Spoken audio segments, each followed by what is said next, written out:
Paper 5. God's Relation to the Individual. If the finite mind of man is unable to comprehend how so great and so majestic a God as the Universal Father can descend from his eternal abode in infinite perfection to fraternize with the individual human creature, then must such a finite intellect rest assurance of divine fellowship upon the truth of the fact that an actual fragment of the living God resides within the intellect of every normal-minded and morally conscious Urantia mortal. The indwelling thought adjusters are a part of the eternal deity of the Paradise Father. Man does not have to go farther than his own inner experience of the soul's contemplation of this spiritual reality presence to find God and attempt communion with him. God has distributed the infinity of his eternal nature throughout the existential realities of his 6 absolute coordinates, but he may, at any time, make direct personal contact with any part or phase or kind of creation through the agency of his pre-personal fragments. And the eternal God has also reserved to himself the prerogative of bestowing personality upon the divine creators and the living creatures of the universe of universes, while he has further reserved the prerogative of maintaining direct and parental contact with all these personal beings through the personality circuit.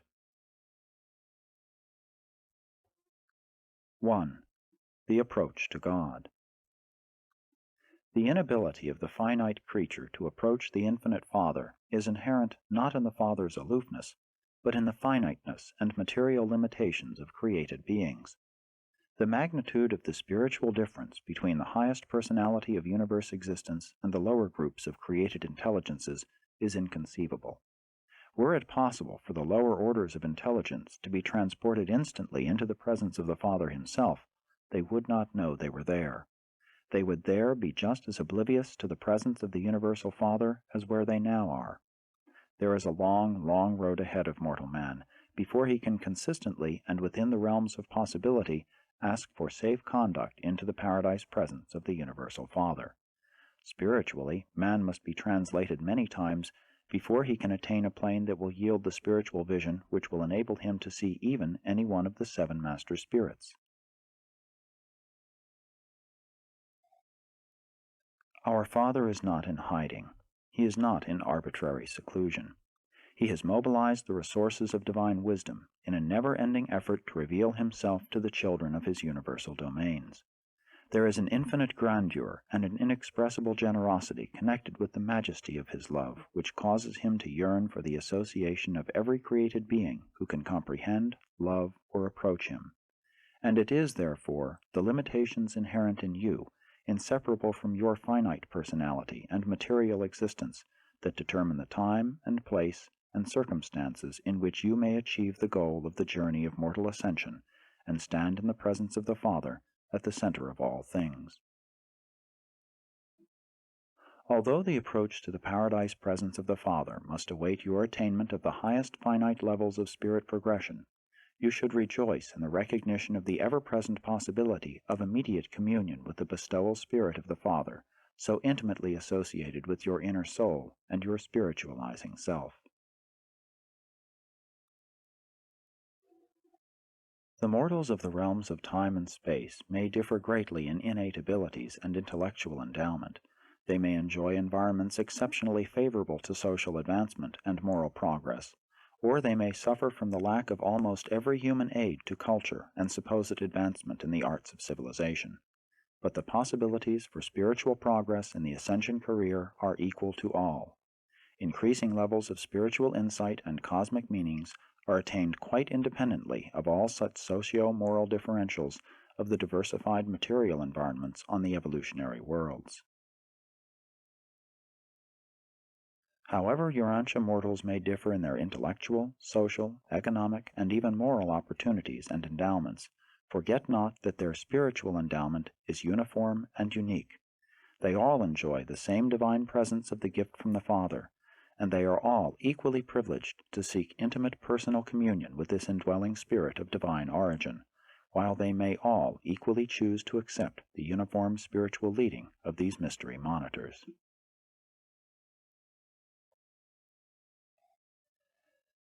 If mortal man is wholeheartedly spiritually motivated, unreservedly consecrated to the doing of the Father's will, then, since he is so certainly and so effectively spiritually endowed by the indwelling and divine adjuster, there cannot fail to materialize in that individual's experience the sublime consciousness of knowing God and the supernal assurance of surviving for the purpose of finding God by the progressive experience of becoming more and more like Him.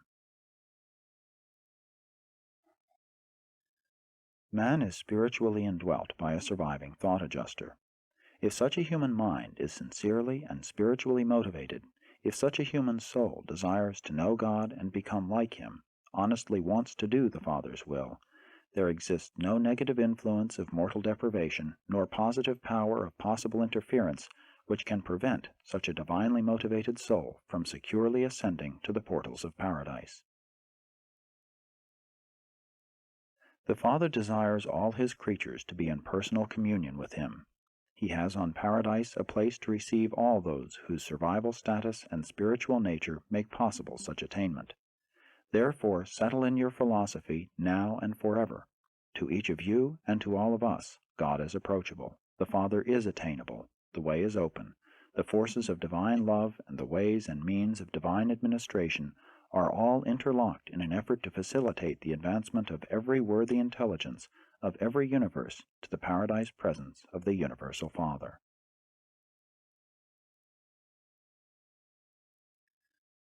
The fact that vast time is involved in the attainment of God makes the presence and personality of the Infinite nonetheless real.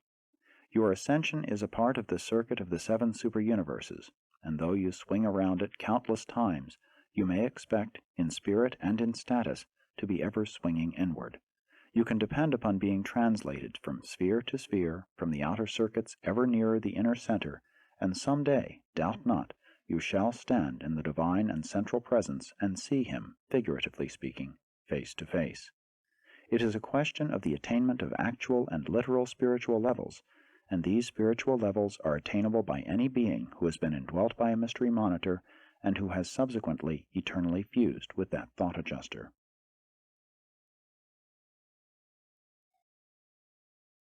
The Father is not in spiritual hiding, but so many of His creatures have hidden themselves away in the midst of their own willful decisions, and for the time being have separated themselves from the communion of His Spirit and the Spirit of His Son by the choosing of their own perverse ways and by the indulgence of the self-assertiveness of their intolerant minds and unspiritual natures.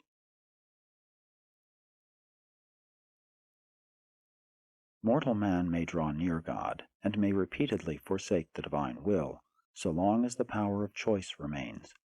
Man's final doom is not sealed until he has lost the power to choose the Father's will. There is never a closure of the Father's heart to the need and the petition of His children. Only do His offspring close their hearts forever to the Father's drawing power, when they finally and forever lose the desire to do His divine will, to know Him, and to be like Him. Likewise is man's eternal destiny assured when adjuster fusion proclaims to the universe that such an ascender has made the final and irrevocable choice to live the Father's will.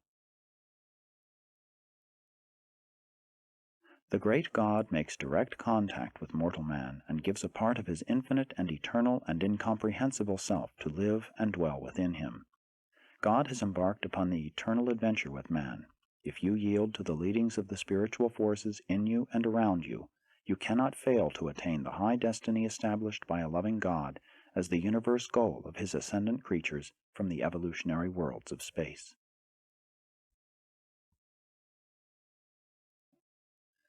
2. The presence of God. The physical presence of the infinite is the reality of the material universe. The mind presence of deity must be determined by the depth of individual intellectual experience and by the evolutionary personality level. The spiritual presence of divinity must of necessity be differential in the universe. It is determined by the spiritual capacity of receptivity and by the degree of the consecration of the creature's will to the doing of the divine will. God lives in every one of His spirit-born sons. The paradise sons always have access to the presence of God, the right hand of the Father, and all of His creature personalities have access to the bosom of the Father. This refers to the personality circuit, whenever, wherever, and however contacted, or otherwise entails personal, self-conscious contact and communion with the Universal Father, whether at the central abode or at some other designated place, as on one of the 7 sacred spheres of paradise. The divine presence cannot, however, be discovered anywhere in nature or even in the lives of God-knowing mortals so fully and so certainly as in your attempted communion with the indwelling mystery monitor, the Paradise Thought Adjuster. What a mistake to dream of God far off in the skies when the Spirit of the Universal Father lives within your own mind. It is because of this God fragment that indwells you that you can hope, as you progress in harmonizing with the adjuster's spiritual leadings, more fully to discern the presence and transforming power of those other spiritual influences that surround you and impinge upon you, but do not function as an integral part of you. The fact that you are not intellectually conscious of close and intimate contact with the indwelling adjuster does not in the least disprove such an exalted experience. The proof of fraternity with the divine adjuster consists wholly in the nature and extent of the fruits of the Spirit which are yielded in the life experience of the individual believer. By their fruits you shall know them.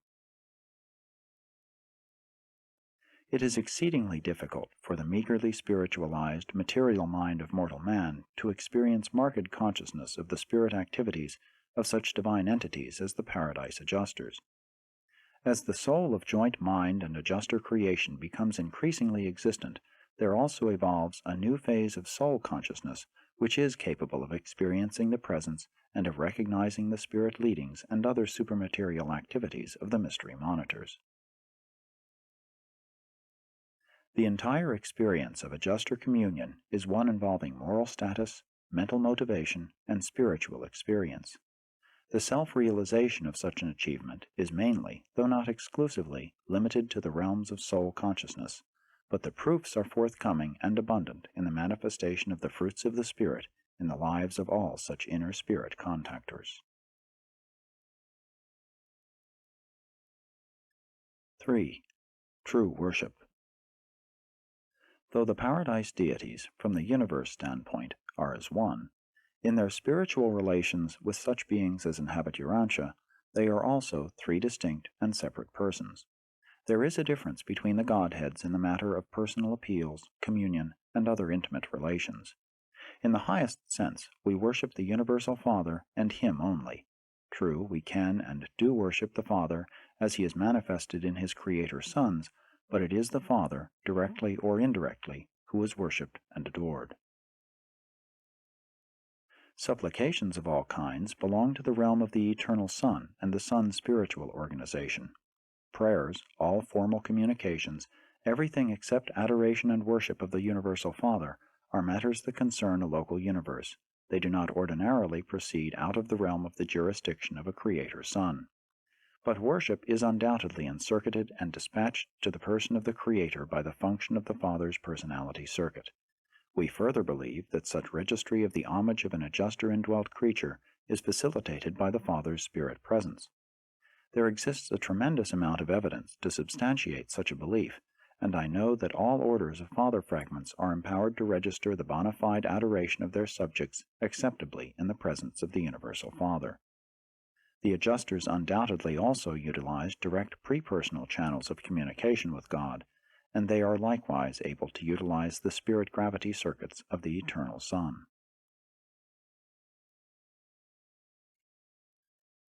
Worship is for its own sake. Prayer embodies a self or creature interest element. That is the great difference between worship and prayer. There is absolutely no self-request or other element of personal interest in true worship. We simply worship God for what we comprehend Him to be. Worship asks nothing and expects nothing for the worshipper. We do not worship the Father because of anything we may derive from such veneration. We render such devotion and engage in such worship as a natural and spontaneous reaction to the recognition of the Father's matchless personality and because of His lovable nature and adorable attributes. The moment the element of self-interest intrudes upon worship, that instant devotion translates from worship to prayer, and more appropriately should be directed to the person of the Eternal Son or the Creator Son. But in practical religious experience, there exists no reason why prayer should not be addressed to God the Father as a part of true worship. When you deal with the practical affairs of your daily life, you are in the hands of the spirit personalities having origin in the third source and center. You are cooperating with the agencies of the conjoint actor.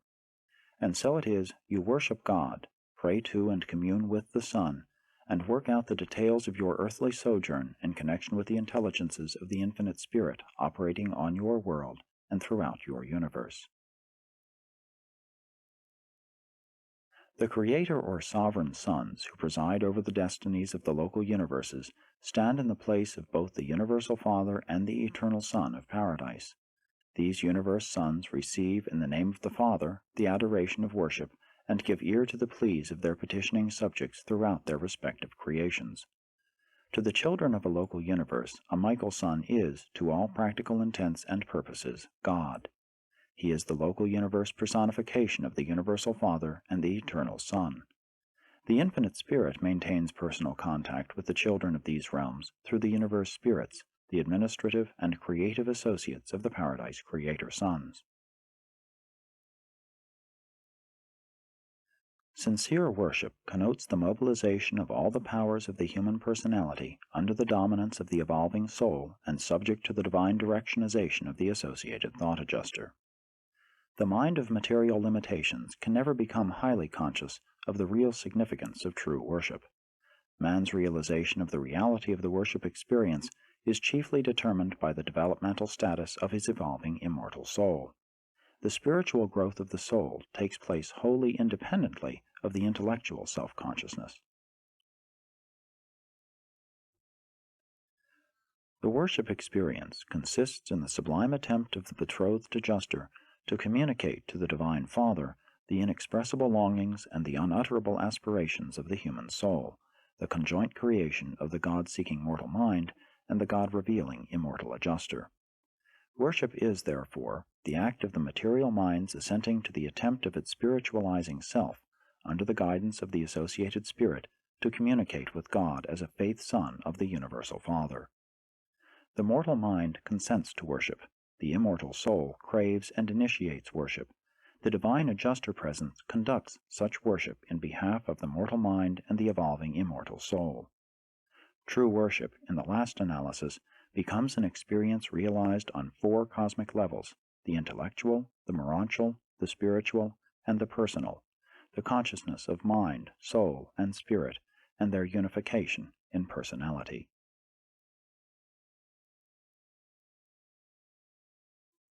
(4) God in religion.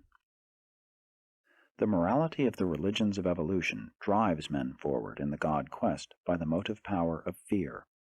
The religions of revelation allure men to seek for a God of love because they crave to become like Him. But religion is not merely a passive feeling of absolute dependence and surety of survival. It is a living and dynamic experience of divinity attainment predicated on humanity service. The great and immediate service of true religion is the establishment of an enduring unity in human experience, a lasting peace, and a profound assurance. With primitive man, even polytheism is a relative unification of the evolving concept of deity. Polytheism is monotheism in the making. Sooner or later, God is destined to be comprehended as the reality of values, the substance of meanings, and the life of truth. God is not only the determiner of destiny, He is man's eternal destination. All non-religious human activities seek to bend the universe to the distorting service of self. The truly religious individual seeks to identify the self with the universe, and then to dedicate the activities of this unified self to the service of the universe family of fellow beings, human and superhuman. The domains of philosophy and art intervene between the non-religious and the religious activities of the human self. Through art and philosophy, the material-minded man is inveigled into the contemplation of the spiritual realities and universe values of eternal meanings.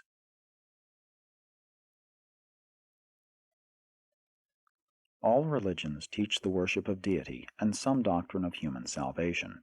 The Buddhist religion promises salvation from suffering, unending peace. The Jewish religion promises salvation from difficulties, prosperity predicated on righteousness. The Greek religion promised salvation from disharmony, ugliness, by the realization of beauty. Christianity promises salvation from sin, sanctity. Mohammedanism provides deliverance from the rigorous moral standards of Judaism and Christianity. The religion of Jesus is salvation from self, deliverance from the evils of creature isolation in time and in eternity. The Hebrews based their religion on goodness, the Greeks on beauty. Both religions sought truth. Jesus revealed a God of love, and love is all-embracing of truth, beauty, and goodness. The Zoroastrians had a religion of morals, the Hindus a religion of metaphysics, the Confucianists a religion of ethics. Jesus lived a religion of service. All these religions are of value in that they are valid approaches to the religion of Jesus. Religion is destined to become the reality of the spiritual unification of all that is good, beautiful, and true in human experience. The Greek religion had a watchword, know yourself. The Hebrews centered their teaching on know your God. The Christians preach a gospel aimed at a knowledge of the Lord Jesus Christ. Jesus proclaimed the good news of knowing God and yourself as a son of God. These differing concepts of the purpose of religion determine the individual's attitude in various life situations and foreshadow the depth of worship and the nature of his personal habits of prayer. The spiritual status of any religion may be determined by the nature of its prayers.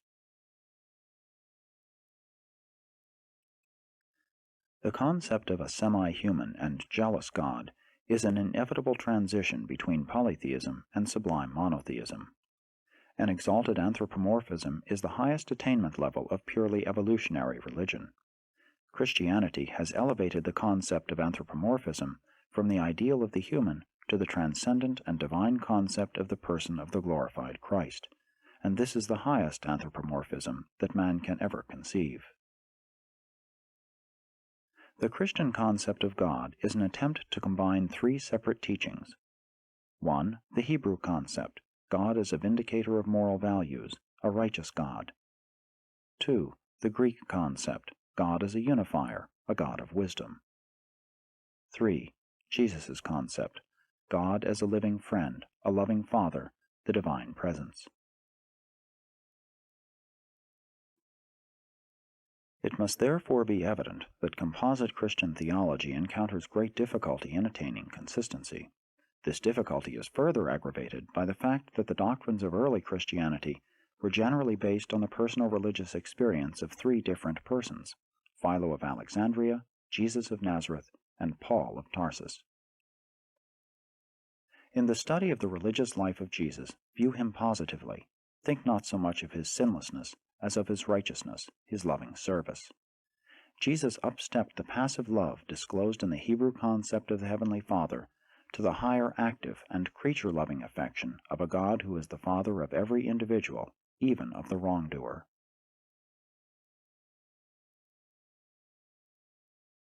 (5) The consciousness of God. Morality has its origin in the reason of self-consciousness. It is superanimal, but wholly evolutionary. Human evolution embraces in its unfolding all endowments antecedent to the bestowal of the adjusters and to the pouring out of the Spirit of truth. But the attainment of levels of morality does not deliver man from the real struggles of mortal living. Man's physical environment entails the battle for existence. The social surroundings necessitate ethical adjustments. The moral situations require the making of choices in the highest realms of reason.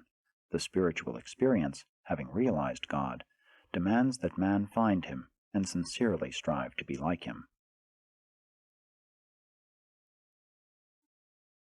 Religion is not grounded on the facts of science, the obligations of society, the assumptions of philosophy, or the implied duties of morality.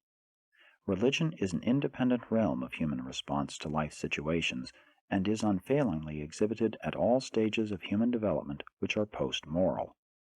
Religion may permeate all four levels of the realization of values and the enjoyment of universe fellowship. the physical or material level of self-preservation, the social or emotional level of fellowship, the moral or duty level of reason, the spiritual level of the consciousness of universe fellowship through divine worship. The fact-seeking scientist conceives of God as the first cause, a God of force. The emotional artist sees God as the ideal of beauty, a God of aesthetics. The reasoning philosopher is sometimes inclined to posit a God of universal unity, even a pantheistic deity.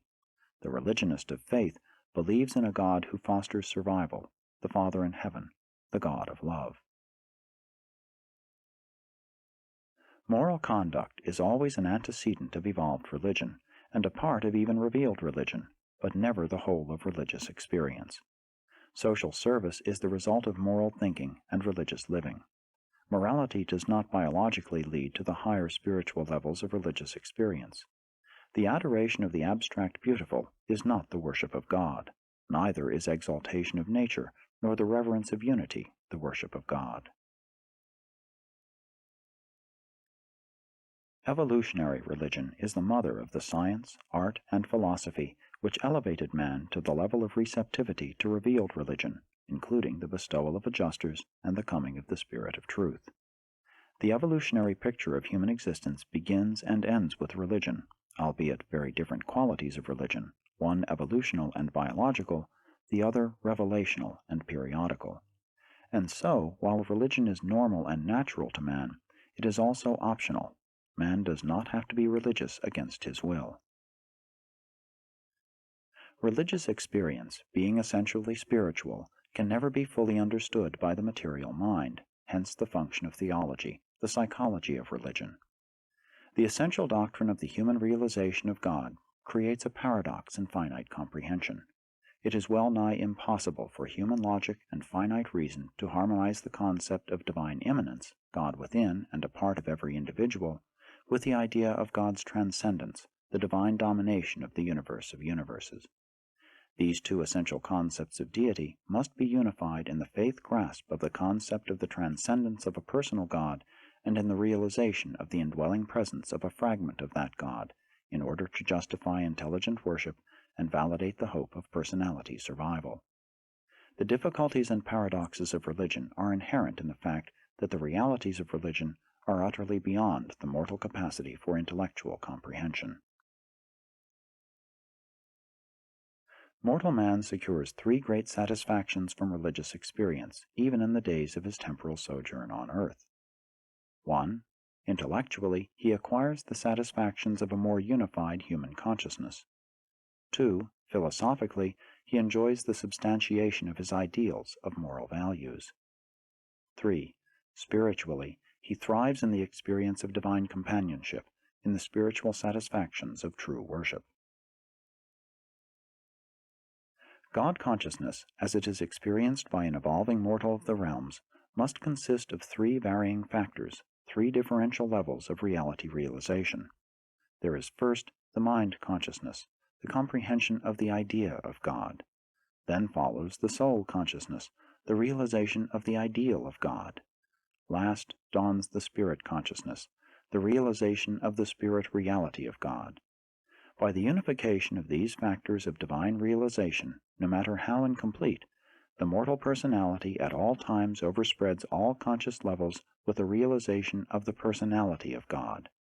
In those mortals who have attained the core of the finality, all this will in time lead to the realization of the supremacy of God, and may subsequently eventuate in the realization of the ultimacy of God, some phase of the absonite superconsciousness of the Paradise Father. The experience of God consciousness remains the same from generation to generation, but with each advancing epoch in human knowledge, the philosophic concept and the theologic definitions of God must change. God-knowingness, religious consciousness, is a universe reality, but no matter how valid, real, religious experience is, it must be willing to subject itself to intelligent criticism and reasonable philosophic interpretation. It must not seek to be a thing apart in the totality of human experience.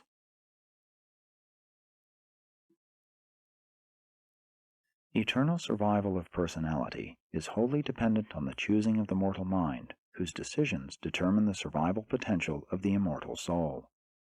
When the mind believes God and the soul knows God, and when, with the fostering adjuster, they all desire God, then is survival assured. Limitations of intellect, curtailment of education, deprivation of culture, impoverishment of social status, even inferiority of the human standards of morality resulting from the unfortunate lack of educational, cultural, and social advantages, cannot invalidate the presence of the Divine Spirit in such unfortunate and humanly handicapped but believing individuals. The indwelling of the mystery monitor constitutes the inception and ensures the possibility of the potential of growth and survival of the immortal soul. The ability of mortal parents to procreate is not predicated on their educational, cultural, social, or economic status. The union of the parental factors under natural conditions is quite sufficient to initiate offspring. A human mind, discerning right and wrong and possessing the capacity to worship God, in union with the divine adjuster, is all that is required in that mortal to initiate and foster the production of his immortal soul of survival qualities, if such a spirit-endowed individual seeks God and sincerely desires to become like Him, honestly elects to do the will of the Father in heaven. 6. The God of Personality.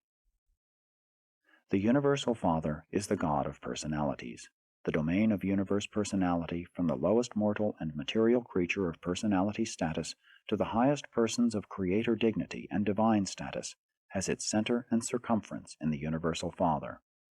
God the Father is the bestower and the conservator of every personality, and the Paradise Father is likewise the destiny of all those finite personalities who wholeheartedly choose to do the divine will, those who love God and long to be like Him. Personality is one of the unsolved mysteries of the universes.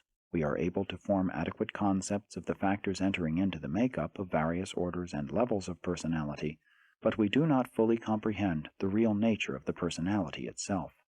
We clearly perceive the numerous factors which, when put together, constitute the vehicle for human personality, but we do not fully comprehend the nature and significance of such a finite personality. Personality is potential in all creatures who possess a mind endowment ranging from the minimum of self-consciousness to the maximum of God-consciousness. But mind endowment alone is not personality, neither is spirit nor physical energy. Personality is that quality and value in cosmic reality which is exclusively bestowed by God the Father upon these living systems of the associated and coordinated energies of matter, mind, and spirit. Neither is personality a progressive achievement. Personality may be material or spiritual, but there either is personality or there is no personality. The other than personal never attains the level of the personal except by the direct act of the Paradise Father. The bestowal of personality is the exclusive function of the Universal Father, the personalization of the living energy systems which He endows with the attributes of relative creative consciousness and the free will control thereof. There is no personality apart from God the Father, and no personality exists except for God the Father. The fundamental attributes of human selfhood, as well as the absolute adjuster nucleus of the human personality, are the bestowals of the Universal Father, acting in His exclusively personal domain of cosmic ministry. The adjusters of pre-personal status indwell numerous types of mortal creatures, thus ensuring that these same beings may survive mortal death to personalize as Urantia creatures with the potential of ultimate spirit attainment. For when such a creature mind of personality endowment is indwelt by a fragment of the spirit of the eternal God, the pre-personal bestowal of the personal Father, then does this finite personality possess the potential of the divine and the eternal, and aspire to a destiny akin to the ultimate, even reaching out for a realization of the absolute. Capacity for divine personality is inherent in the pre-personal adjuster. Capacity for human personality is potential in the cosmic mind endowment of the human being. But the experiential personality of mortal man is not observable as an active and functional reality until after the material life vehicle of the mortal creature has been touched by the liberating divinity of the Universal Father, being thus launched upon the seas of experience as a self-conscious and a relatively self-determinative and self-creative personality. The material self is truly and unqualifiedly personal. The material self has personality and identity, temporal identity. The pre-personal spirit adjuster also has identity, eternal identity. This material personality and this spirit pre-personality are capable of so uniting their creative attributes as to bring into existence the surviving identity of the immortal soul. Having thus provided for the growth of the immortal soul, and having liberated man's inner self from the fetters of absolute dependence on antecedent causation, the Father stands aside. Now, man having thus been liberated from the fetters of causation response, at least as pertains to eternal destiny, and provision having been made for the growth of the immortal self, the soul, it remains for man himself to will the creation or to inhibit the creation of this surviving and eternal self, which is his for the choosing. No other being, force, creator, or agency in all the wide universe of universes can interfere to any degree with the absolute sovereignty of the mortal free will as it operates within the realms of choice regarding the eternal destiny of the personality of the choosing mortal. As pertains to eternal survival, God has decreed the sovereignty of the material and mortal will, and that decree is absolute. The bestowal of creature personality confers relative liberation from slavish response to antecedent causation, and the personalities of all such moral beings, evolutionary or otherwise, are centered in the personality of the Universal Father. They are ever drawn towards his paradise presence by that kinship of being which constitutes the vast and universal family circle and fraternal circuit of the eternal God. There is a kinship of divine spontaneity in all personality. The personality circuit of the universe of universes is centered in the person of the Universal Father, and the Paradise Father is personally conscious of and in personal touch with all personalities of all levels of self-conscious existence, and this personality consciousness of all creation exists independently of the mission of the thought adjusters. As all gravity is circuited in the Isle of Paradise, as all mind is circuited in the conjoint actor, and all spirit in the eternal Son, so is all personality circuited in the personal presence of the Universal Father, and this circuit unerringly transmits the worship of all personalities to the original and eternal personality. Concerning those personalities who are not adjuster indwelt, the attribute of choice liberty is also bestowed by the Universal Father, and such persons are likewise embraced in the great circuit of divine love, the personality circuit of the Universal Father.